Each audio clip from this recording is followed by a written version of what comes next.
తదుపరి రాశి వృశ్చిక రాశి. విశాఖ నక్షత్రం 4వ పాదం, అనురాధ నక్షత్రం 1, 2, 3, 4 పాదాలు, జ్యేష్ఠ నక్షత్రం 1, 2, 3, 4 పాదాలు. మరి తో, దా, నా, నీ, ను, నే, నో, యా, ఈ, యు అనే అక్షరాలు గల వాళ్ళు వస్తారండి. ఆదాయం 2, వ్యయం 14, సంపాదన తక్కువ ఉంది, ఖర్చు ఎక్కువ ఉందండి.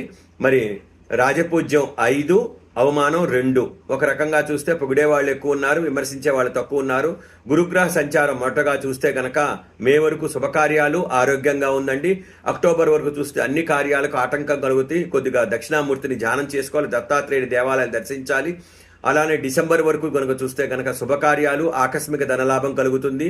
మరి డిసెంబర్ నుంచి గురుగ్రహ సంచారం మళ్ళీ ఉగాది వరకు చూస్తే కనుక మనోధైర్యంతో అన్ని పరిస్థితులు ఎదుర్కోవాలండి.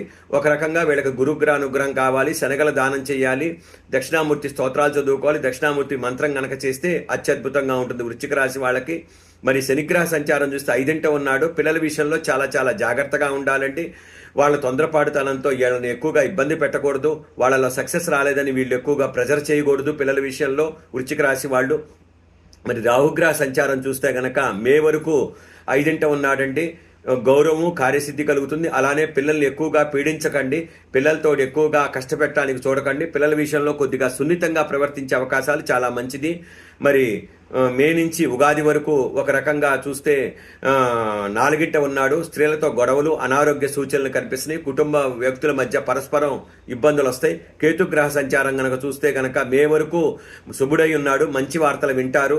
మరి మే నుంచి మార్చి వరకు చూస్తే కనుక 10ంట ఉన్నాడు. వాయిదా వేసిన పనులు పూర్తవుతాయి. ఏదేమైనప్పటికీ వృశ్చిక రాశి వాళ్ళు ఎక్కువగా సుబ్రహ్మణ్య స్వామిని ఎక్కువగా పూజ చేసుకోవాలండి.